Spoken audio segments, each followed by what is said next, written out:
buenas tardes, buenas noches en el momento que lo estén viendo. El día de hoy, Jocelyn y yo, este video será subido en 2 partes. Vamos a hablar sobre la Política Nacional de Descentralización, pilar fundamental del Plan de Nación. Entonces, para iniciar, hay que hablar que hay algo que cambió el rumbo de la política pública del país, que fue a inicios de los 90 con la reforma de la Ley de Municipalidades, que fue vuelta anunciada al municipalismo después de casi 30 años de lo que vivimos, que fue un centralismo institucional de las reformas del Estado con los procesos de modernización.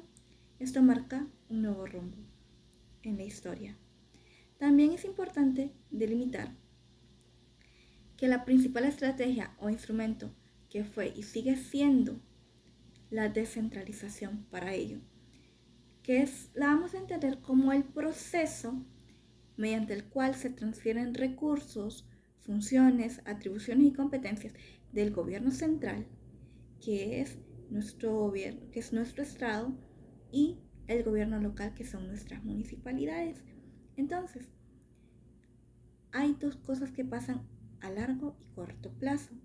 El Plan de Nación, que un ejemplo podría ser el de 2010 a 2022, que se tradujo como el gobierno local tenía algo que estaba exigiendo a los gobiernos de la República. ¿Qué es esto?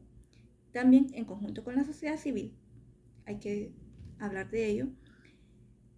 ¿Qué demandaban? Demandaban justicia social, equidad, participación, autonomía, inclusión, entre las más urgentes. Lo que hizo que esto, tanto el gobierno local, el gobierno central y la sociedad civil, iniciaran un diálogo amplio y transparente con todos los sectores colectivos de la nación. Y esto que conduce a la elaboración y la puesta en marcha de lo que hablamos a largo plazo, el Plan de Nación. Entonces, ahora, paralelamente estaba pasando algo. ¿Qué era ese algo?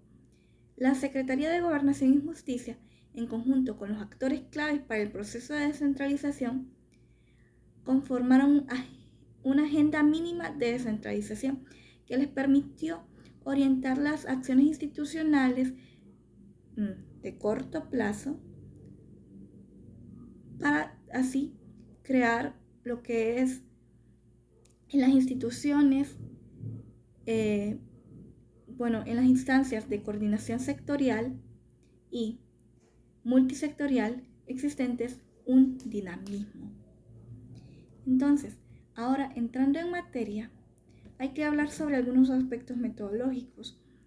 ¿Qué quiere decir? Que promoviendo una gestión pública local eficiente, transparente y participativa e incluyente, se diseñó y concertó la Política Nacional de Descentralización, que estaba orientada a las acciones de descentralización en las distintas secretarías del Estado, desconcentradas y descentralizadas. Ahora, vamos a hablar que este proceso de consulta, ajustes y validación de documentos de esta política no se realizó por sí solo, sino que se atravesaron reuniones con lo que vamos a conocer como la Unidad Técnica de Descentralización. Esto era algo bilateral, en conjunto con los sectores, y un taller con grupos de niñez y juventud que contó con el apoyo de UNICEF. Estos sectores también se llevó a cabo entrevistas con la AMON y el taller se diseñó un esquema metodológico orientado para profundizar en las opiniones y conocer las reacciones sobre la propuesta del documento de la política y las reacciones y las relaciones consistentes de modalidades, objetivos y lineamientos, que más adelante vamos a ver cuáles son estas modalidades de descentralización y así también cuáles son los objetivos y lineamientos.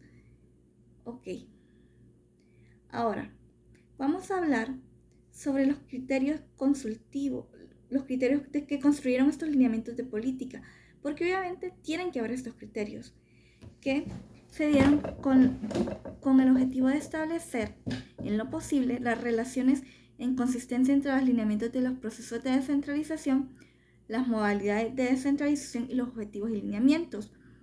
Tenían que estos lineamientos abren tres grandes bloques, los que tienen que ver con las reformas del marco jurídico, así también los que amplían o sirven de referencia a los ejes estratégicos de descentralización y también los orientados a y complementar la reforma sectorial, los que estaban a orientar y complementar esta reforma. Y también es necesario hablar que esto tenía como objetivo identificar aquellas modalidades de descentralización que han o están ejecutándose en el país, pero también en el juicio a los entrevistados han tenido un buen resultado. Ahora, vamos a hablar más adelante, voy a saltarme esta parte para dar una esperanza o una luz de lo que se espera o lo que se quiere en la descentralización para 2030. Pero antes de ello, vamos a hablar sobre las modalidades o grados de descentralización. Ahora, la descentralización se concibe como un instrumento para la reforma y la democratización del Estado, que por ello implicará la vigencia de modalidades o los mecanismos siguientes, como es la desconcentración, que es la redistribución de las capacidades de decisión en el manejo de los recursos, de la prestación de servicios entre los diferentes niveles de organización bajo la autoridad del gobierno central.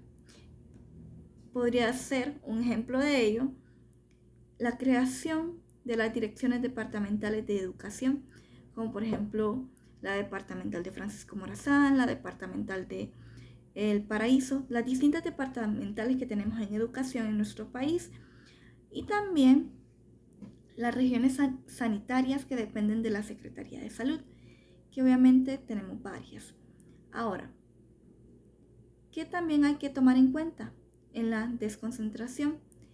Que las instancias de gobierno central, para aproximarlas a los niveles territoriales, que esto asegura que es necesario para la coordinación de los niveles y lógicas locales, porque si no se coordina tanto gobierno central y local, obviamente hay un eje que está fallando. Ahora, la delegación, esto tiene que ver con la redistribución de tiene que ver con cuando las entidades públicas delegan aparte a todo el proceso de operación de servicios a entidades públicas en niveles inferiores o directamente con las organizaciones comunitarias, como ser la prestación del servicio de agua con las juntas de agua. Eso podría ser un ejemplo. Ahora, ¿qué también es necesario notar aquí en lo que es la delegación? Que estas competencias, recursos fiscales y poder de decisión de los gobiernos departamentales como un nivel intermedio son un proceso de descentralización. Ahora, vamos a hablar de la devolución, que es la transferencia definitiva de competencias, recursos fiscales y poder de decisión desde el gobierno central a las instancias de gobierno local para prestar algún servicio, generar recursos o tomar decisiones de manera independiente, como podría ser, vamos a hablar sobre un caso podría ser cuando se transfiere en algunos municipios la prestación de servicio de lo que es agua a las municipalidades, como un ejemplo, o lo que es el saneamiento o el tren de aseo en caso de Distrito Central. Ahora, la Contraloría o concesión.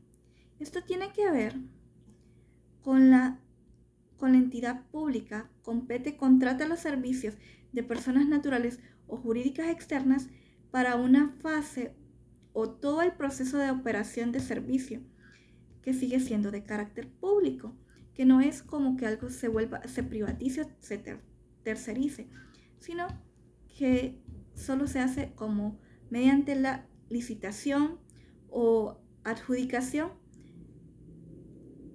de la entidad pública de competencias y operaciones a un servicio, a un bien público o económico, porque se siente que se puede prestar de manera mejor si pasa a otras manos, como lo vivimos en Distrito Central con lo que es la construcción de lo que es la reparación de las calles.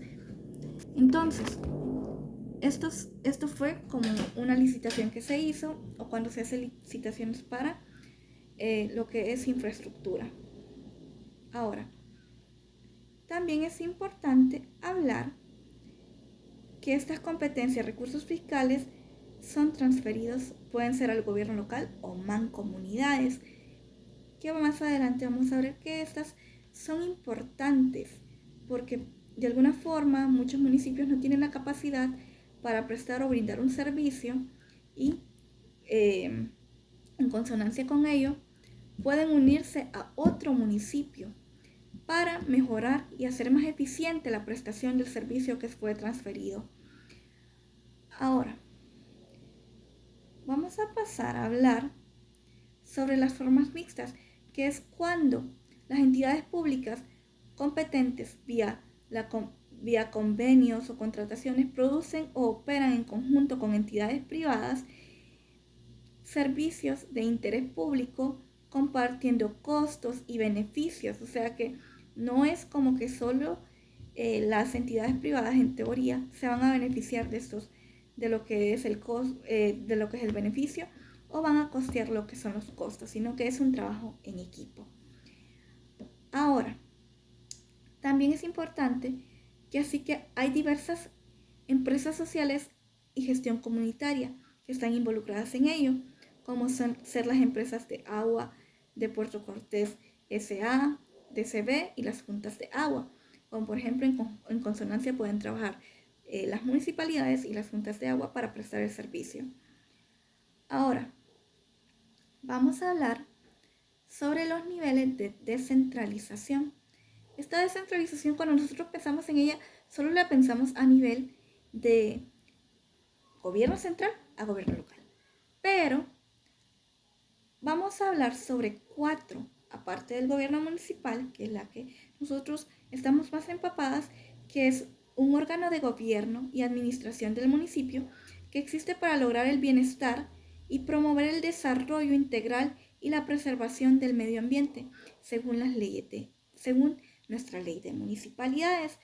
O sea, eso es lo que versa.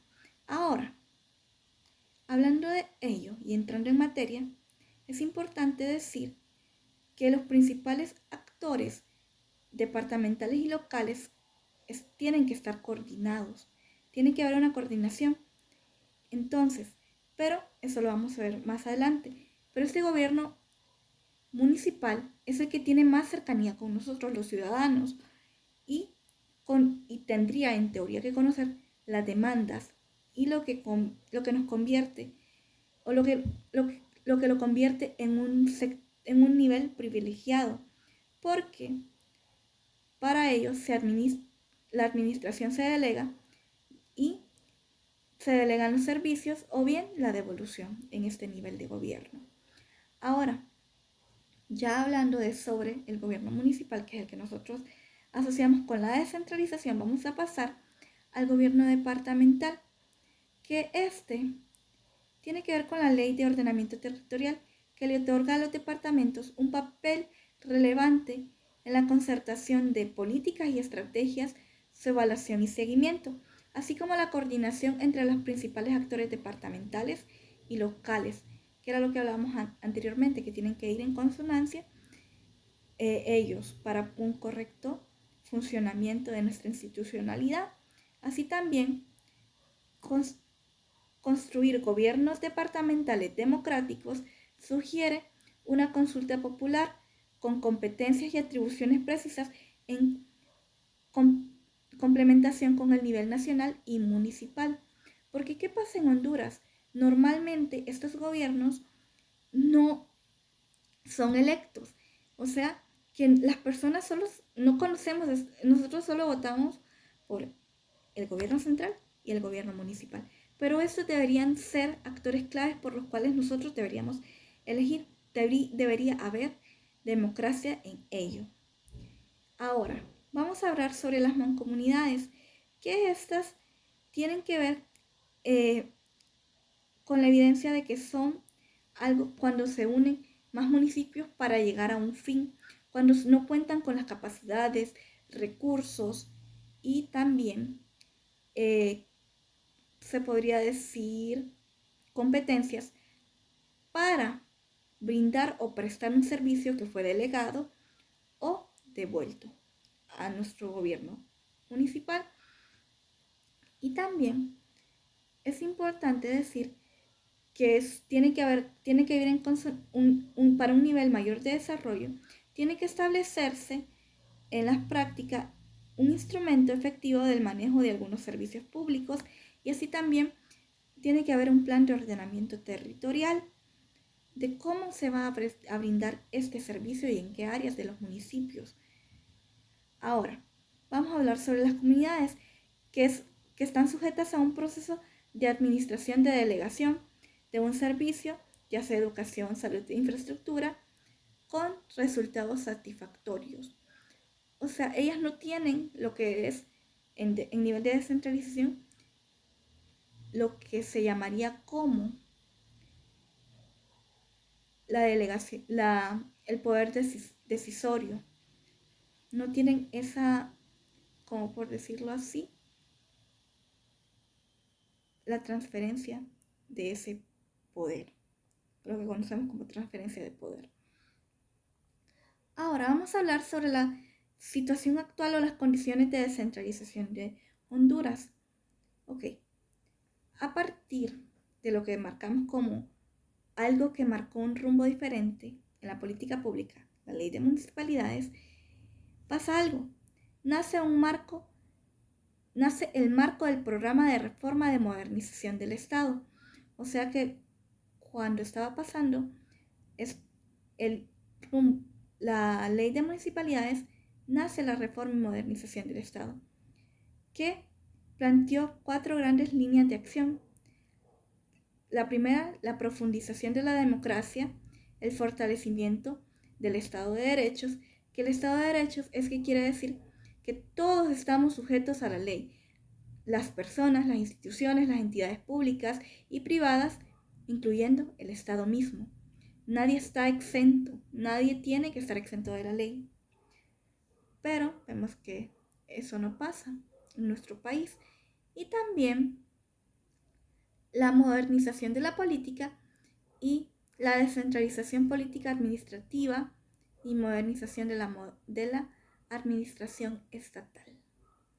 Ahora, pasó un acontecimiento histórico.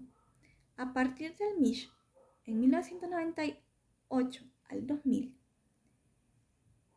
como se podría decir que la descentralización fue una estrategia necesaria para luchar contra la pobreza, el fortalecimiento del sistema de democracia y el desarrollo sostenible. Por ello se suscitó un crecimiento convencionalmente de la representación de los gobiernos locales, sectores de sociedad civil, organismos internacionales e instituciones de gobierno como salud, educación y gobernación y justicia, con las competencias para manifestarse en el campo y así contribuir a lo que fue la descentralización. O sea que ya no era que la descentralización solo se iba a manejar a nivel de gobierno local y central, sino que hubieron otras entidades que entraron a este juego de la descentralización. Ahora, ¿qué también pasó? En el proceso de desconcentración y delegación de funciones del Estado mediante la creación de direcciones departamentales del Ministerio de Línea para acercarse a demandas de la población y sus comunidades. O sea que es cuando vemos estos conceptos de desconcentración y delegación. Ahora, con lo que tiene que ver con la desconcentración ministerial, se ha completado la transferencia fiscal del 5% a la estrategia de la reducción de la pobreza a los gobiernos municipales, coordinado con su destino y uso, y ha tenido elementos incompletos de descentralización política, en tanto ha dejado un espacio en el marco de la planificación municipal para la toma de decisiones locales a partir de la ciudadanía. Ahora,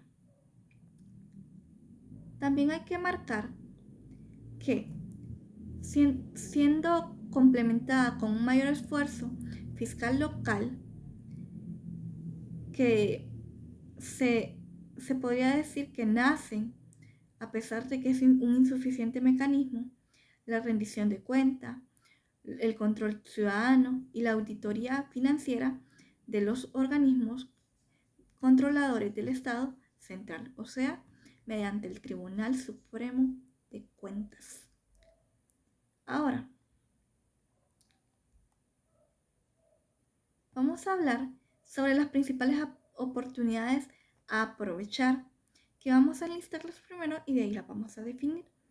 Un conjunto de leyes favorables para la descentralización, que no la voy a mencionar todas por cuestión de tiempo, pero hay dos que marcan y que son importantes, que son la Ley de Ordenamiento Territorial, que incorporó un enfoque de descentralización que se reconoce en el derecho de los gobiernos locales y los organismos ciudadanos locales y la participación de la toma de decisiones, y la Ley de Subsector de Agua y Saneamiento, en tanto la primera iniciativa sectorial que formaliza un cuerpo jurídico con un enfoque de descentralización para la entrega de este servicio a la población. O sea, vemos esta ley como algo favorable. Hay una lista de bastantes leyes, como la Constitución misma, la Ley General de la Administración Pública, la Ley de Municipalidades, la Ley de Policía y Convivencia Social, la Ley marco de subsector de agua y saneamiento, la Ley de Participación Ciudadana, la Ley de Transparencia y acceso a la información. Ahora, vamos a hablar sobre la Concepción Nacional de la Descentralización, los consensos, perdón. Ahora, estos consensos involucran diversos actores, como ser partidos políticos, algunas instancias de gobierno central, AMON, los gobiernos locales y las mancomunidades, así como la representación de diversos sectores de la sociedad civil. Y también estos consensos, en ellos se registran 6 instrumentos: la estrategia de la reducción de la pobreza, el pacto local para la descentralización y el desarrollo, el pacto por la infancia, el PRODEL, Honduras, base de plan de nación, y la agenda mínima de descentralización. Ahora, también uno de las principales oportunidades, aparte del conjunto de leyes favorables, los consensos nacionales por la descentralización y el aumento de recursos fiscales hacia el nivel local, es el que vamos a abordar ahora, que tendería a un incremento de los recursos fiscales hacia los niveles locales, que propició las condiciones necesarias para un Estado socialmente responsable, efectivo y transparente. En teoría debería ser eso. Y también actualmente se encuentra en un curso en el proceso de descentralización del gobierno local y las mancomunidades, en un ciclo de proyectos con el Fondo Hondureño de Inversión Social y en negociaciones con el Fondo Vial de la AMON.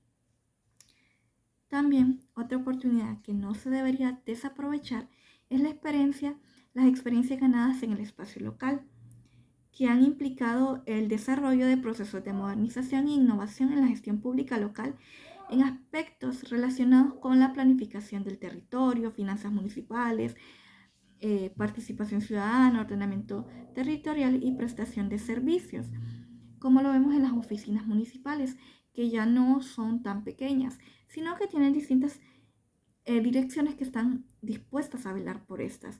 Y también que por el organismo de gobierno central, gobierno local y sociedad civil es un fuerte respaldo técnico y financiero para las agencias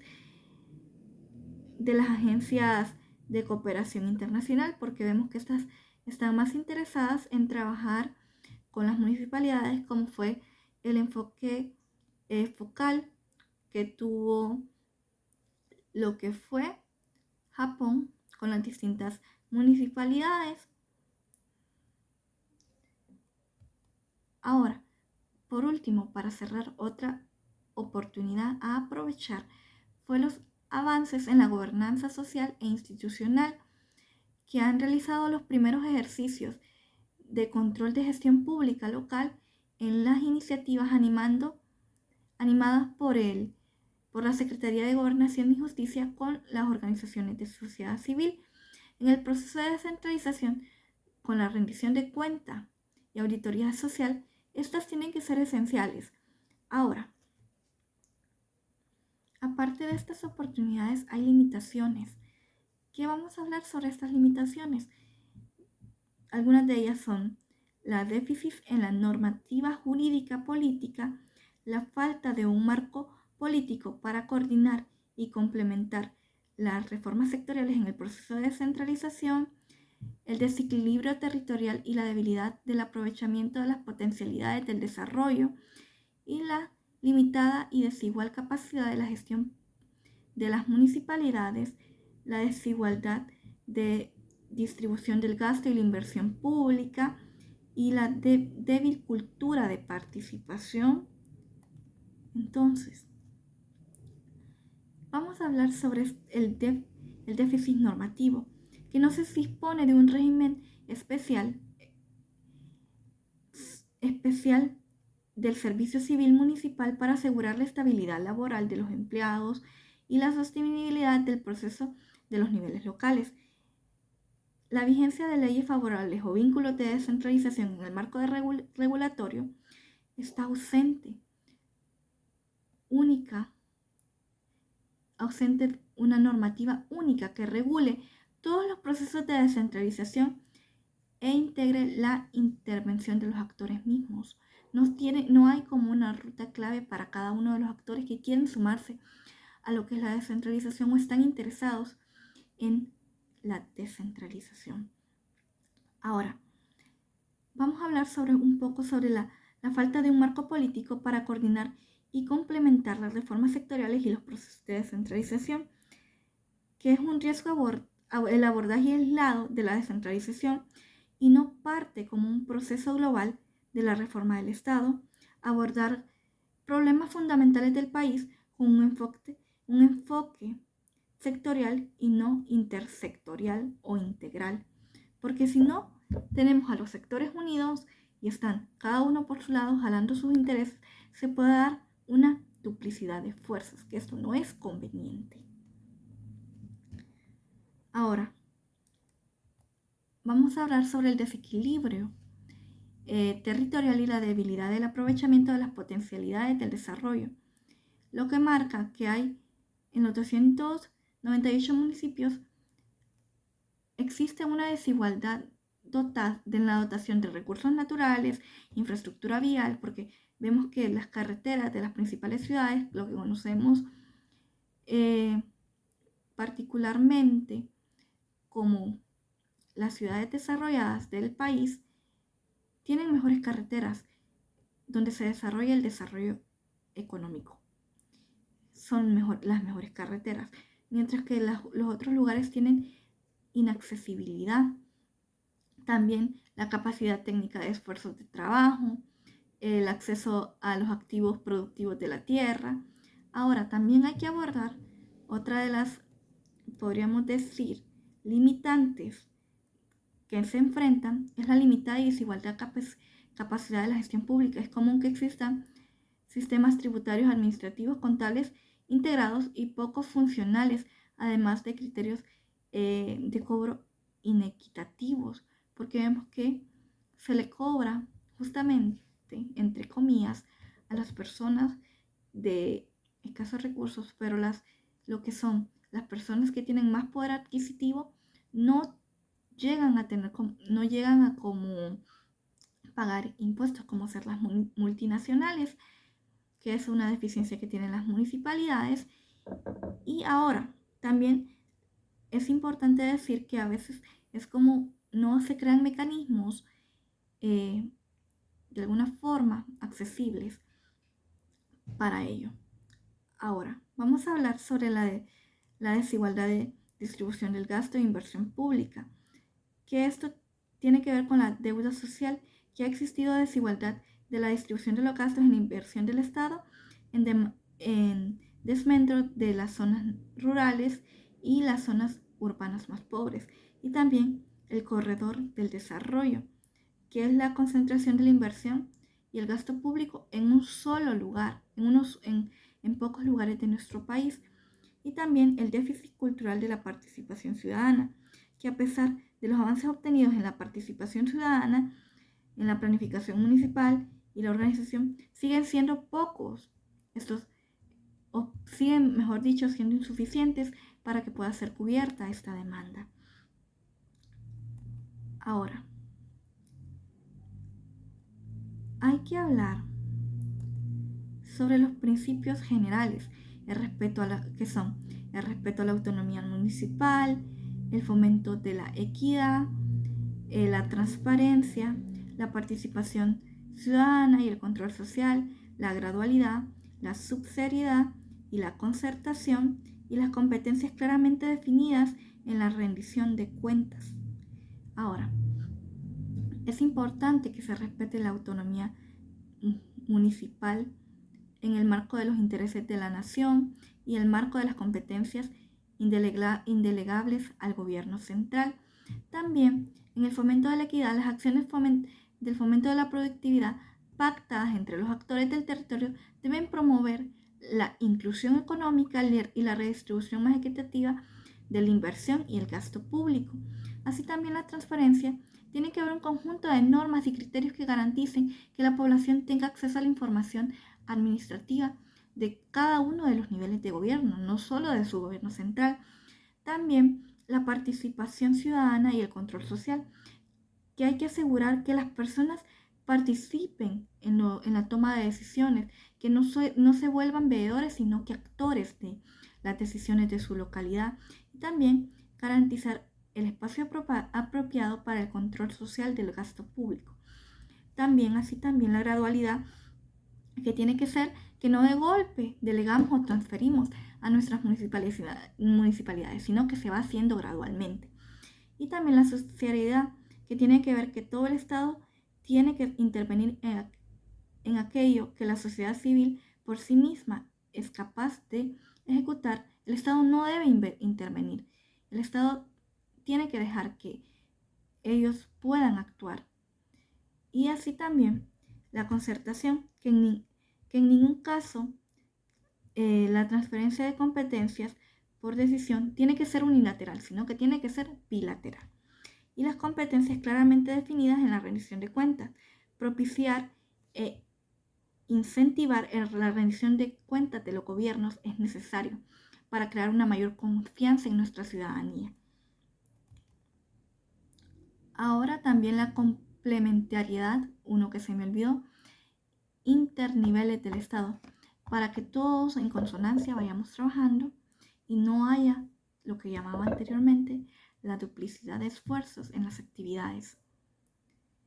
Ok, ahora, ¿cuáles son los objetivos estratégicos de la descentralización?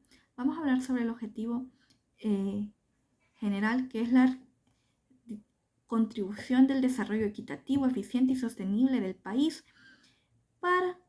que tiene que ver con el desarrollo económico y social y cultural. Y también esto tiene que ser impulsado por reformas políticas, jurídicas e institucionales que aseguren la gestión más efectiva y democrática y la participación del Estado en sus diferentes niveles, y que se reconozca el derecho de las autoridades locales y las organizaciones ciudadanas para decidir y gestionar en sus asuntos propios del territorio. Y también se cuenta con algunos objetivos específicos que vamos a ver, que vamos a tocar más, que tienen que ver con el rediseño de las instituciones estatales y el mecanismo de elección de las autoridades locales, por nombrar algunos, el fortalecimiento de las capacidades de la gestión pública. Pero esos son varios y solo abordé algunos. Pero para cerrar, vamos a hablar sobre lo que se espera lograr, que es contar con una autonomía local fortalecida, donde premie la participación ciudadana, perfeccionando los mecanismos de elección de las autoridades municipales y extendiendo el sufragio popular a los niveles de gobierno departamentales. Y también es necesario una democracia plena, y que también la delimitación de las competencias de nivel nacional, intermedio, local deben estar claramente y precisamente definidas, y que hayan territorios especiales como áreas metropolitanas y zonas de alta potencia económica y turística, que esto se haga mediante un plan de ordenamiento territorial, y que también se respete el convenio 169, que requiere lo que es la acción focalizada para enfrentar lo que es la deuda social que tenemos con estas comunidades. Y también se pretende que para 2030 lo único que no se va a que continuará descentralizado es la educación y la salud, pero en cuestión de servicios, infraestructura, transporte, vialidad y agua potable y energía también sea brindado mediante la descentralización. Entonces, con esto cierro. Espero puedan disfrutar la parte que Jocelyn les va a hablar, entonces, que estará subida próximamente, o pueden ver abajo.